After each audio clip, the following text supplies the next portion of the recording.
मेरे साथ नवीन सर हैं। और एक बात बता दें, जो भी अभ्यर्थी लगातार आज से एडमिट कार्ड डाउनलोड कर रहे हैं, बहुत सारा समस्या है और वो लगातार यही कमेंट कर रहे हैं सब्जेक्ट कॉम्बिनेशन को लेकर, वो चाहे किसी भी सब्जेक्ट से अभ्यर्थी हो, सामाजिक शास्त्र से, वो सारा समस्या का समाधान हो जाएगा।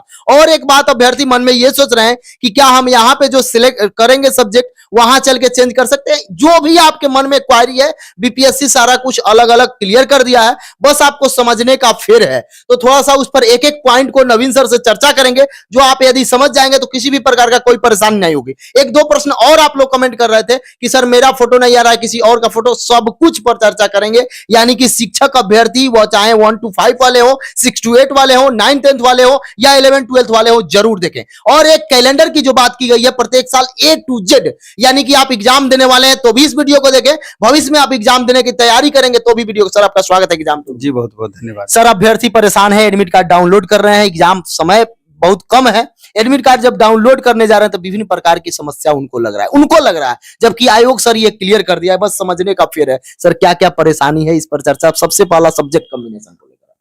बीपीएससी का नोटिफिकेशन समझना इतना आसान नहीं होता है कि पहली बार में आप समझ जाएं, क्योंकि अभी तक जितनी बार भी नोटिफिकेशन जारी किया गया है, जनरली आप देखेंगे जब तक छात्र परेशान नहीं होते हैं तब तक इसका निदान नहीं निकलता है। सीधा भाषा में लिखने वाली बात नहीं है, रहस्य कुछ रह जाता है समझने में। जैसे कि स्टूडेंट क्यों परेशान है, स्टूडेंट इसलिए परेशान है कि पिछली बार जो OMR जारी किया गया उसका फॉर्मेट अलग था, इस बार का फॉर्मेट अलग है कंप्लीट। तो जो खास करके सोशल साइंस के स्टूडेंट है, चाहे वो 6 to 8 के रिगार्डिंग आप देखेंगे या 9 10th के रिगार्डिंग, यही बच्चे परेशान है, बाकी का लगभग सारा कुछ क्लियर है।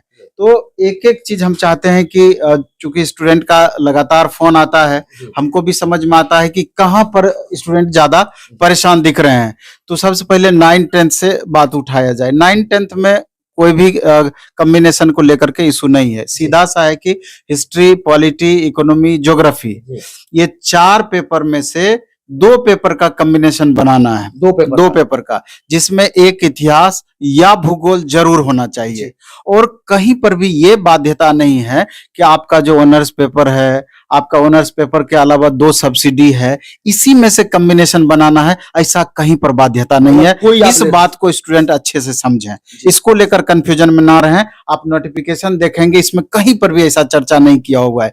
इसमें ऐसा इसलिए किया गया है कि 70 क्वेश्चन जो एग्जाम में पूछेगा, आपको मालूम है कि 30 लैंग्वेज का और 40 सामान्य अध्ययन से, लेकिन उसके अलावा जो 80 क्वेश्चन सब्जेक्ट पर आता है, तो 40-40 के भाग में बांटा गया है उसको। तो 2 पेपर अपने हिसाब से चूज करना है, जिसमें इतिहास या भूगोल जरूर होना चाहिए। इतिहास और भूगोल भी रख सकते हैं, इतिहास के साथ आप इकोनॉमिक्स रख सकते हैं, इतिहास के साथ पॉलिटी रख सकते हैं, ज्योग्राफी के साथ इकोनॉमिक्स रख सकते हैं, ज्योग्राफी के साथ पॉलिटी रख सकते हैं 9 10th के संदर्भ में। यहाँ कोई कंफ्यूजन वाली स्थिति नहीं है। इसलिए जो भी आप तैयारी करते आए हैं उसके रिगार्डिंग आप कंटिन्यू रहें, तैयारी को और बेहतर करें।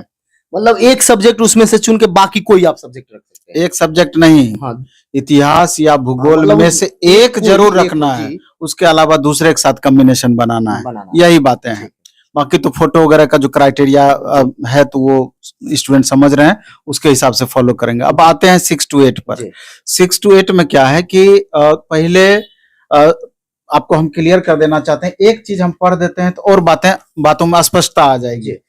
ये 6 to 8 का ये जो पहले नोटिफिकेशन के टाइम का है डिटेल की, कौन छात्र 6 to 8 में भर सकते हैं, उसका डिटेल है, पहले उसको पढ़ देते हैं और तब जाकर के अभी के नोटिफिकेशन पढ़ेंगे तो मामला क्लियर होगा। उस समय दिया हुआ था कि वर्ग 6 से 8 के सामाजिक विज्ञान विषय के लिए विद्यालय अध्यापक के लिए स्नातक स्तर पर इतिहास, भूगोल, राजनीति शास्त्र, दर्शन शास्त्र, अर्थशास्त्र, वाणिज्य, मनोविज्ञान, समाज शास्त्र, गृह विज्ञान, इतना सब्जेक्ट का चर्चा किया गया है। इसमें से कोई 2 विषय अगर स्नातक स्तर पर आपका है तो आप 6 to 8 का फॉर्म भरने के लिए एलिजिबिलिटी रखते हैं। अब देखेंगे, अब दूसरा नोटिस हम पढ़ते हैं, फिर हम उस पर आएंगे। दूसरा नोटिस ये आपका कल जो जारी किया गया है 2 तारीख को, हाँ, ई एडमिट कार्ड, उसका नोटिस है। इसमें जो लिखा हुआ है कि वर्ग 6 से 8 एवं वर्ग 9 से 10 से संबंधित वैसे अभ्यर्थी जिन्होंने सामाजिक विज्ञान या विषय का चयन किया है, वे इतिहास, भूगोल, अर्थशास्त्र एवं राजनीति शास्त्र में से किसी 2 विषय, जिसमें एक विषय इतिहास या भूगोल विषय अनिवार्य है का चयन करके ही एडमिट कार्ड डाउनलोड से संबंधित आवश्यक प्रक्रिया करेंगे। अब देखिए यहाँ पर आइए, तो इसका मतलब साफ होता है कि अब जो क्वेश्चन 6 to 8 वालों को पूछा जाएगा तो यही 4 पेपर में कॉम्बिनेशन के हिसाब से पूछा जाएगा, जैसा कि ग्रेजुएट लेवल 9-10 में भी पूछा जाएगा। सिमिलर दोनों को अब कर दिया है। आपका इसका मतलब ये होता है कि जैसे ये पहले के नोटिफिकेशन में जो स्टूडेंट का दर्शन शास्त्र था, साथ में वाणिज्य था, कॉमर्स वाले बहुत कॉल आएगा, सोशियोलॉजी था, साइकोलॉजी था, होम साइंस था। अब ये छात्रों के मन में कहीं ना कहीं चल रहा है कि हमारा तो इस 4 पेपर में तो है नहीं, हम क्या करेंगे, तो उसको घबराना बिल्कुल नहीं है। आपका ये चारों पेपर नहीं भी है लेकिन पूछेगा आपको इसी कॉम्बिनेशन से।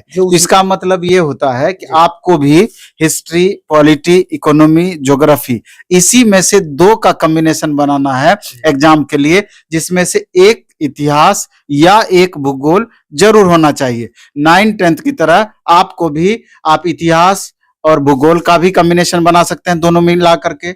इतिहास और इकोनॉमिक्स का भी कॉम्बिनेशन बना सकते हैं, इतिहास और पॉलिटिकल साइंस का भी कॉम्बिनेशन बना सकते हैं, ज्योग्राफी और पॉलिटी का भी बना सकते हैं, ज्योग्राफी और इकोनॉमिक्स का भी बना सकते हैं। ये नहीं कि कॉमर्स हमारा है तो कॉमर्स इसमें कहाँ है, नहीं। जब भी एग्जाम में क्वेश्चन पूछेगा यही 4 पेपर में से 2 का कॉम्बिनेशन बनाना है, और ये आपको एडमिट कार्ड डाउनलोड करने के समय इसको बताना, वहीं क्लियर कराना है, क्योंकि इसी के आधार पर आपका कॉपी का फॉर्मेट, OMR का फॉर्मेट तैयार होगा, उसी के आधार पर आपका कॉपी का मूल्यांकन किया जाएगा। इसलिए उसमें पेपर 1 और पेपर 2 का जो चर्चा किया गया होगा उसमें आप चूज कर लेंगे कि पेपर 1 में हिस्ट्री रख रहे हैं, पेपर 2 में पॉलिटी रख रहे हैं, जो भी मतलब आपको रखना है वो क्लियर कर लेना है, क्योंकि उसी के हिसाब से कॉपी का जांच जब होगा तो सीरियली वैसे ही सजेगा। 70 क्वेश्चन के बाद 80 क्वेश्चन का सीरियल ऐसे ही बनेगा। यहां पर उल्टा पुल्टा होने के बाद फिर परेशानी आपकी बढ़ेगी। तो इसी हिसाब से आपको तय करना है, यहां पर कोई डाउट, कोई कंफ्यूजन नहीं है। मतलब कॉमर्स हो या होम साइंस हो, उससे कोई फर्क नहीं पड़ता है, यही। और यहाँ पर भी अगर ऑनर्स और दोनों सब्सिडी के अलावे भी अगर आप बाहर जाना चाहते हैं इस 4 पेपर में तो आप जा सकते हैं, कहीं कोई दिक्कत नहीं है, लेकिन ये 4 पेपर में से ही 2 पेपर का चयन करना है। बहुत सारे अभ्यर्थी ये प्रश्न कर रहे थे, पिछला बार इस टाइप से नहीं था कि आप चूज करते थे, उस आ जाता था वहां भरना था। अभ्यर्थी ये पूछ रहे हैं कि क्या यदि हम एडमिट कार्ड में डाउनलोड डाल देते हैं, मान लीजिए एक ज्योग्राफी डाल दिए, एक पॉलिटी डाल दिए, या एक हिस्ट्री डाल दिए, एक पॉलिटी डाल दिए, जो अपना चूज कर लिए, अगला बार वहां अगर आता है हम ज्योग्राफी और पॉलिटी डाले हैं लेकिन ज्योग्राफी और हिस्ट्री कमजोर, तो वहां कुछ नहीं, गलती से भी नहीं तो आपका सारा मेहनत बेकार चला जाएगा। जो डाले हैं उसी के हिसाब से आपको सॉल्व करना है। वहां पर भी देखना है कि पहले क्या डाले हैं, बाद में क्या डाले, यानी पेपर 1 पेपर 2 आप क्या डाले हैं, उसी हिसाब से क्वेश्चन पेपर आपको सॉल्व करना है। उल्टा पुल्टा करेंगे फिर आप परेशानी में पड़ेंगे। मतलब लास्ट प्रश्न है मेरा सर इससे रिगार्डिंग कि आपका एक सब्जेक्ट है, उसमें से आप चूज कीजिए हिस्ट्री या ज्योग्राफी, बाकी आपका अगर ऑनर्स पेपर नहीं भी है, सब्सिडी नहीं भी है, तो भी वही 4 पेपर में से कोई कर सकते हैं, वहीं से पूछा जाएगा, कोई कंफ्यूजन नहीं। अब सर समस्या है, इसके बाद इस पर बहुत सारा बात है, उस पर भी चर्चा करेंगे। एक कल ही नोटिस आता है और बताया जाता है ट्वीट के माध्यम से कि प्रत्येक साल बीपीएससी टीआरई दिया जाएगा। ये एक अच्छी खबर है सर, बच्चे क्या करें जो नए वाले? नहीं, जैसे बताया गया कि अगस्त के लास्ट वीक तक एक तरीके से एग्जाम कैलेंडर बीपीएससी बनाएगी, बीपीएससी जारी करेगी। आप देखे होंगे कि बीपीएससी प्रशासनिक का भी उसमें चर्चा किया गया है, और ये बीपीएससी अपने एग्जाम कैलेंडर में अब टीचर को भी रेगुलर बेसिस पे शामिल करेगी।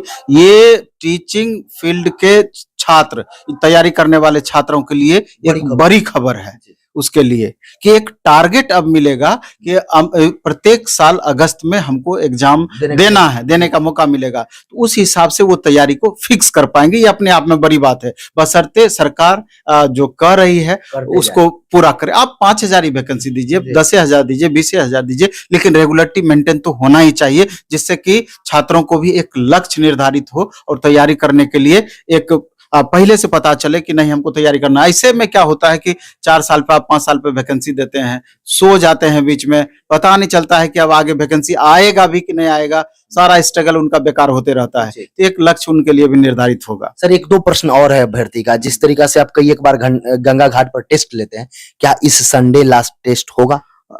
हम तमाम छात्रों को बीपीएससी अभ्यर्थी जो पटना में रहते हैं, पहले उनकी चर्चा करेंगे फिर बाहर वालों की। पटना में रहते हैं तो एक टेस्ट जी जरूर आप भीड़ में देने का प्रयास करें, जी जिससे कि आपको पता चलेगा कि आपका स्ट्रेंथ क्या है, अब तक का तैयारी का लेवल क्या है। जी तो ये टेस्ट हमारा पटना कॉलेज के पीछे कदम घाट जी या काली घाट भी बोल सकते हैं, जी कल यानी रविवार को सुबह 7 बजे से 9 बजे हम टाइम निर्धारित किए हैं। जी इसमें 6 to 8 science and math, 6 to 8 social science, 9-10th math, 9-10th में history polity, Hindi, sorry English, ये सारा सब्जेक्ट का कॉम्बिनेशन हम वहां पर रखे हैं।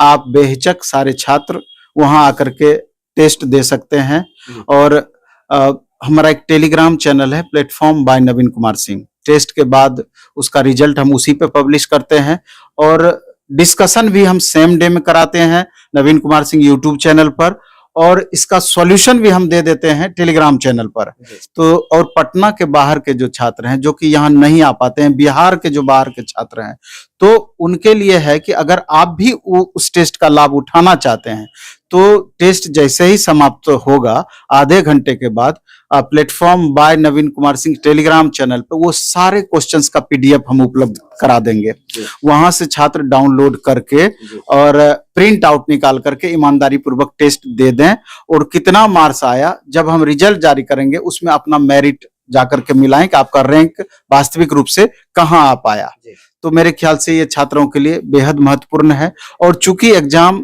का उल्टी गिनती शुरू हो गया है, बहुत कम समय बचा हुआ है, और अभी का जो 5 दिन 4 दिन का समय होता है बेहद महत्वपूर्ण होता है। और आपको हम बता दें कि कल 10 बजे से टेस्ट 9 बजे हमारा समाप्त होगा, 10 बजे से लेके और रात में 1 बजे तक का 4 दिन हमारा महा मैराथन चलेगा, अलग अलग डेली सब्जेक्ट डेली। यानी कि यूं समझिए कि कम से कम 12 से 14 घंटा डेली का महा मैराथन चलेगा। जी उसमें एनसीईआरटी, एससीईआरटी क्वेश्चन बेस्ड होगा, और अपने एक्सपर्ट फैकल्टी के द्वारा ऑप्शन सहित पूरा डिटेल डिस्कशन कराया जाएगा नवीन कुमार सिंह यूट्यूब चैनल पर। तो जो छात्र लास्ट मोमेंट में रिवीजन करना चाहेंगे तो निश्चित रूप से 2-2 घंटे टॉपिक का, वाइज सर रहेगा। हाँ 2-2 घंटे का हमने शेड्यूल रखा है, तो उसका लाभ 100% उठा सकते हैं। सर जिस तरीका से एडमिट कार्ड दे दिया गया, शहर का नाम भी मालूम चल गया कि जो बच्चे डाउनलोड किए कि कहाँ दे रहा है, लेकिन उसमें बहुत सारा ऐसा प्रक्रिया होता है जब आप एग्जाम देने जाते हैं, ऑफलाइन एग्जाम है, कुछ भरने को लेकर। इस बार यदि ओएमआर में कोई आप गलत करते हैं, नाम हो या अपना रोल नंबर वगैरह कुछ भी गलत करते हैं, तो पहली बार मौका दिया गया था, इस बार नहीं दिया जाए, क्या क्या आप सावधानी 2-4 सावधानी नहीं, आप लाख समझा दें जी तब भी 2-4-5% स्टूडेंट ऐसे होते हैं जो बात नहीं सुनते। गलतियां करते ही करते हैं। जी हम उन तमाम छात्रों को कहना चाहते हैं जी कि आपने बड़ी मुश्किल से ग्रेजुएशन किया, जी बीएड किया, इतने दिनों से लगातार आप तैयारी में लगे हुए हैं, कितना आपने त्याग किया हुआ होगा। तो एक छोटा सा गलती आपको दौड़ से बाहर करने के लिए काफी होता है। इस लेकर के ओएमआर माननीय चेयरमैन सर जारी किए हैं। उद्देश्य उसका वही है कि पहले से उस फॉर्मेट पे आप प्रैक्टिस कर लें, जी वहां बिल्कुल अननोन आपके लिए नहीं होगा। जी तो आप निश्चित रूप से उसका एक प्रिंट आउट निकाल करके उसका प्रैक्टिस आप जरूर 1-2 बार कर लें अच्छे से। और एग्जाम देने में आप उधर देर आप करें, लेकिन 5 मिनट आपको ज्यादा रंगने में लग जाए ओएमआर, लेकिन बड़ी सावधानी पूर्वक उसको आप भरने का प्रयास करें, नहीं तो फिर सारा मेहनत आपका बेकार हो जाएगा। जितने भी दिमाग में आपने ख्याली पुलाव पकाए होंगे वो सारा आपका बेकार हो जाएगा। आपने जो लक्ष्य निर्धारित किया होगा वो आपका बेकार हो जाएगा। इसलिए ओएमआर को भरने में पूरी तरीके से सावधानी आपको बरतना ही चाहिए। वो कॉमर्स वाले स्टूडेंट हो या कोई भी स्टूडेंट हो, सब कुछ सब्जेक्ट कॉम्बिनेशन को लेकर, वो 9-10th वाला मैटर हो या 6 to 8 वाले हो या फोटो से रिगार्डिंग जो भी समस्या था सबका मैं चर्चा किया एक एक करके, और एक एक बिंदु पर नवीन सर ने जो नोटिफिकेशन है और उसके अनुसार और पुराना जो नोटिफिकेशन है उससे तुलना करके सब कुछ क्लियर किए। यदि इसके बावजूद भी किसी भी प्रकार का कोई समस्या हो शिक्षक अभ्यर्थी को, वो किसी भी बिंदु पर, तो आप जरूर कमेंट बॉक्स में कमेंट कीजिएगा, फिर से मैं किसी इंटरव्यू में शामिल करूंगा। यदि कोई सुझाव हो तो आप जरूर दें। सर समय देने के लिए बहुत बहुत बहुत बहुत आभार।